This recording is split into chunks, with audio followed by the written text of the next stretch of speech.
আজ হচ্ছে রবিবার, আর রবিবারের সকালে জলখাবারে বানানো হয়েছিল ধোসা, তার সাথে ইডলি আর সাম্বার।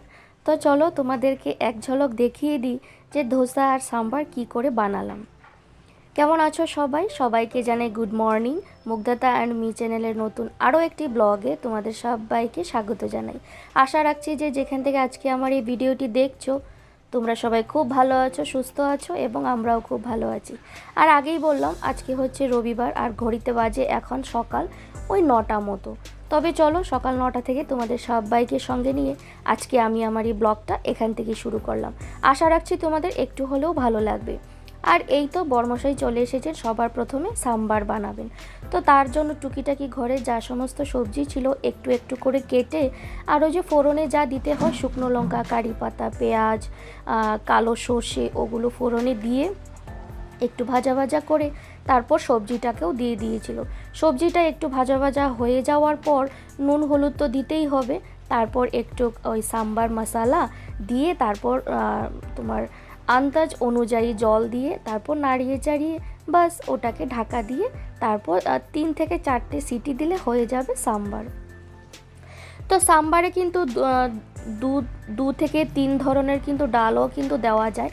আর আগে যখন আমি সাম্বার বানাতাম তখন কিন্তু আমি ডাল ইউজ করতাম, কিন্তু আজকে ও বললো যে আজকে ও ডাল দেবে না, শুধু সবজি দিয়েই আজকে সাম্বারটা করবে।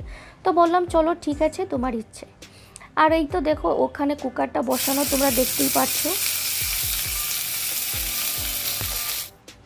তো ওখানে সাম্বারটা হচ্ছে, আর এখানে মানে হয়ে গেল চাটনি, যেটা বাদাম, তারপর ছোলা, হ্যাঁ ওগুলো দিয়ে চাটনিটা বানানো মানে হয়েছে। আর তার সাথে ফোড়নে দেওয়া হয়েছে কালো সর্ষে, শুকনো লঙ্কা আর কারি পাতা, যেটা না দিলে না হয়। কারি পাতাটা কিন্তু সাম্বারে আর এবং ওই চাটনিতে কিন্তু দিতেই হয়, না হলে কিন্তু একদমই খেতে ভালো লাগবে না।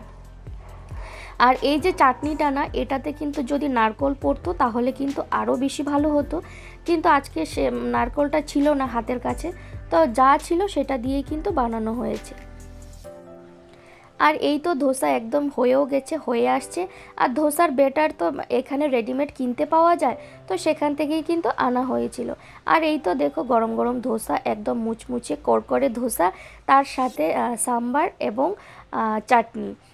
আসলে কি হয় বলো তো, ওই সাম্বার চাটনি দিয়ে যদি ধোসা খাওয়া হয় না, তাহলে কিন্তু সিম্পল ধোসাটাই খেতে হবে।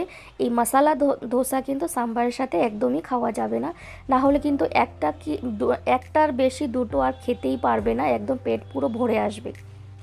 তো যাই হোক, রবিবারের সকালের দারুণ ব্রেকফাস্ট করে চলে আসলাম দুপুরে রান্নাবান্না করতে। তার মাঝখানে কিন্তু আমি অনেকটা কাজ সেরে ফেলেছি। যেমন ধরো মাম্মামকে আজকে স্নান করালাম, স্নান টান করিয়ে ওকে ফল খাইয়ে তারপর ও খেলছে, তারপর ওকে মানে খেলা দিয়ে তারপর চলে আসলাম রান্নাবান্না করতে। আর দেখলে আমি একটু কোয়াশ কেটে রেখেছিলাম, সেটাই এখন বসিয়ে দিয়েছি। আর আজকে এনেছে রুই মাছ, সেই রুই মাছের মাথা দিয়ে কোয়াশের ঘন্ট করব। তো ওখানে ওটা হতে থাকুক, ততক্ষণে ভাবলাম যে আরেক টুকরো কোয়াশ ছিল, সেটাকে এইভাবে পিস পিস করে কেটে নিয়েছি, যেটা দিয়ে আমি বানাবো বড়া। আর এই এই মানে কি বলবো, কোয়াশের এই ধরনের মানে বড়াটা খেতে না একদম দারুণ লাগে, খুবই ভালো লাগে আর কি খেতে। তো আমি যখন শিলং যাই না তখন তোমরা হয়তো দেখেইছো, আমি যখন বাড়ি গিয়েছিলাম শ্বশুর বাড়িতে, ওখানে আমাদের কোয়াশের গাছ আছে। তো আমি যখন বাড়ি যাই আমার শাশুড়ি মা বলেন বড়া খাবে না কি কোয়াশের, তো উনি বেছে বেছে বড় দেখে, আর কোয়াশের এই ধরনের যদি বড়া খেতে হয় না, একদম বড় সাইজের কোয়াশ হলে, আর একটু কি বলবো একটু বড় বা এই যে হয় না মানে খুবই ছোট না আর কি, তো ওই ধরনের কোয়াশ হলে কিন্তু এই বড়াগুলো খেতে দারুণ লাগে। আর এই তো দেখো আমার এখানে কিন্তু কোয়াশ দিয়ে মাছের মাথা দিয়ে ঘন্টটা হয়েও গেছে। আর যেভাবে লাউ ঘন্ট বানানো হয় সেভাবেই কিন্তু বানিয়েছি। আর একটু ডালের বড়িও দিয়েছিলাম, আর নামানোর আগে একটু ধনেপাতা, বাস। আর এখানে এখন করছি মাছের ঝাল করছি, যেটা সর্ষে আর পোস্ত দিয়ে, এটাও কিন্তু দারুণই হয়েছিল। আর সর্ষে পোস্ত আমি একসাথে দিয়েই কিন্তু করেছি। আর এই তো দেখো নামানোর আগে একটু ধনেপাতাও দিয়ে দিলাম, যেটা কিন্তু না দিলে না হয়। ধনেপাতাটা, আর এখন যেহেতু শীতের সময়, ধনেপাতাটা কিন্তু সব কিছুতেই মানে দিয়ে খেতে কিন্তু খুবই ভালো লাগে। আর এই তো দেখো লাইন দিয়ে দেখতে পাচ্ছ আমার রান্নাবান্নার বাটিগুলো। রান্না কিন্তু করেছি আজকে আমি দুটো আইটেম, আর মাম্মামের জন্য মাছের ঝোল করেছি, কিন্তু অনেকগুলো তোমরা দেখতে পাচ্ছ লাইন দিয়ে বাটি। সেগুলোতে না কালকের কিছু তরকারি ছিল, ভাত ছিল, সেগুলো আমি রেখে দিয়েছি। আর এই তো রান্নাবান্না করার পর যা সমস্ত কাজ থাকে, স্ল্যাব মোছা, গ্যাসের ওভেন মোছা, সেগুলোই এখন কিন্তু করে নিচ্ছি। এই পর্যন্ত তোমরা যারা যারা আমার এই ভিডিওর সঙ্গে জুড়ে আছো, তোমাদের সবাইকে অসংখ্য ধন্যবাদ। প্লিজ আমার ভিডিওটিতে একটি করে লাইক দিয়ে দিও। তোমাদের একটা লাইক আমার এই ভিডিওটি আর অনেকের কাছেই পৌঁছে দিতে সাহায্য করবে। আর যদি ভিডিওর কোথাও কোনো অংশ তোমাদের ভালো লেগে যায়, তাহলে কিন্তু ছোট্ট একটা কমেন্টসের মাধ্যমে জানাতে ভুলো না। আর তুমি যদি আজকে প্রথম দেখছো আমার এই ভিডিওটি, তাহলে আমি বলবো ছেড়ে যাওয়ার আগে আমার চ্যানেলটিকে সাবস্ক্রাইবও করতে পারো। সাবস্ক্রাইব করে পাশে থাকা বেল বাটনের অল অপশনটি প্রেস করে দিও, তাতে করে আমি যখনই ভিডিও ছাড়বো তোমাদের কাছে যাতে নোটিফিকেশন চলে যায়। আর এই যে দেখো রান্নাঘর আমার একদম ঝাড়ু টাড়ু দেওয়া হয়ে গেছে, একদম পুরো পরিষ্কার। আর ওই যে দেখিয়ে দিলাম আজকে কি কি রান্নাবান্না হয়েছে। আর এটা হচ্ছে মামামের জন্য মাছের ঝোল। তো রান্নাঘরের সমস্ত সমস্ত কাজবাজ শেষ করে, রান্না শেষ করে চলে গেছিলাম স্নান করতে। আর এই তো স্নান সেরে ঠাকুর পুজোটাও দিয়ে দিলাম। তো ঠাকুর পুজোটা দিয়ে এসে তার মাঝখানে কিন্তু আমি মাম্মামকে ভাত খাইয়ে দিয়েছি, আর ওকে খাইয়ে না ঘুমও পাড়িয়ে দিয়েছি তাড়াতাড়ি করে। তো যাই হোক, মাম্মামকে ঘুম পাড়িয়ে দিয়েছি, আর এখন আমরাও ভাত খেয়ে নেব। তার আগে ভাবলাম যে কুয়াশের বড়াটা করে নিই। আর আমি বড়াতে দিয়েছিলাম বেসন, তার সাথে একটু সুজি দিয়েছিলাম, কালো জিরে আর নুন, হলুদ আর একটু লঙ্কার গুঁড়ো, যাতে একটু ঝাল ঝাল হবে না, খেতেও কিন্তু ভালো লাগবে। তোমরা যদি এই ধরনের কুয়াশের বড়া করে খেয়ে থাকো, আমাকে কিন্তু কমেন্টসের মাধ্যমে জানাতে পারো। আর এই যে দেখো গরম গরম একদম মুচমুচে বড়া, তার সাথে লাউ ঘন্ট দিয়ে আজকে একদম রবিবারের খাবার দাবার কিন্তু জমে যাবে। হ্যালো এভরিওয়ান, এখন বাজে বিকেল 5:45। তো খাওয়া দাওয়ার পর একটু রেস্ট করেছিলাম। রোজই তো ঘুমোই, কিন্তু আজকে আর ঘুমোইনি, জানো তো। আমি শুধু একটু শুতে গিয়েছি আর বন্ধুদের ভিডিও দেখছিলাম একটু শুয়ে শুয়ে। ততক্ষণে মাম্মা আজকে তাড়াতাড়ি ঘুম থেকে উঠে গেছে। আর এই দেখো দুষ্টু কোথায় উঠছে। হ্যাঁ, পড়ে যাবি তো, দেখেছো? ও নামো,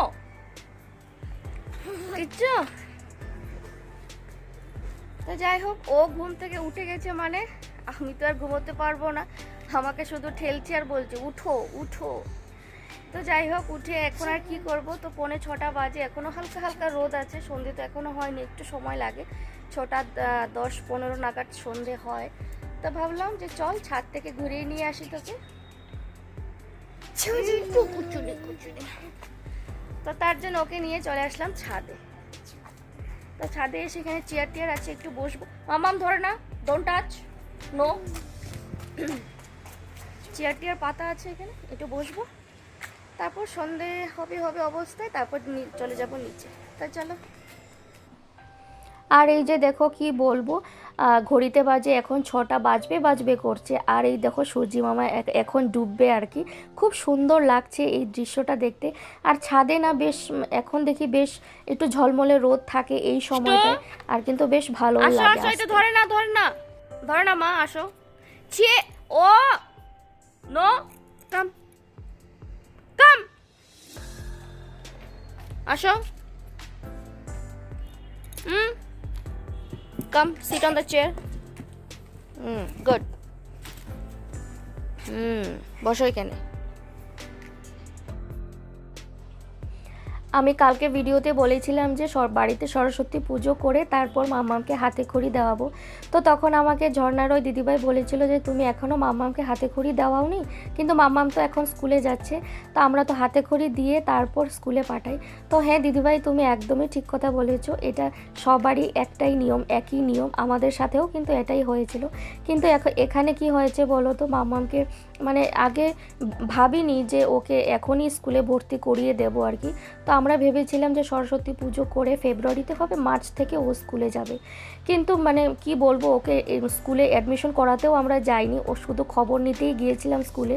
তো তখনই প্রিন্সিপাল ম্যাম বললেন যে উনি মানে মেয়ের সঙ্গে দেখা করতে চান।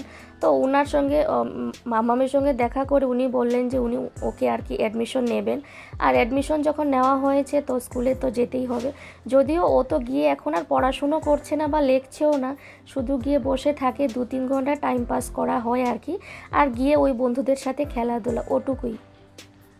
কিন্তু লেখাপড়া শেখাবো আমি সেই হাতে খড়ি দেওয়ানোর পরেই। তো যাই হোক দিদিভাই, তুমি একদমই ঠিক কথাই বলেছো। তো যাই হোক, চলে আসলাম বাড়িতে। বাড়ি এসে সন্ধেবাতি দেখিয়ে তারপর চলে আসলাম বরমশাই কী আজকে সবজি বাজার করলেন, চলো তোমাদের সঙ্গে একবার শেয়ার করে দিই। তো আজকে খুব একটা বেশি সবজি আনিনি, ওই কোয়াশ, বেগুন, মিষ্টি কুমড়ো, তারপর লঙ্কা, লাল শাক, সিম, ওগুলোই এনেছে। তো চলো, তার সাথে আজকে ভিডিওটাও বেশি বড় করব না, এখানেই শেষ করব। আবার আসবো নতুন কোনো ভিডিওর সঙ্গে। ততক্ষণের জন্য টাটা, বাই, গুড নাইট।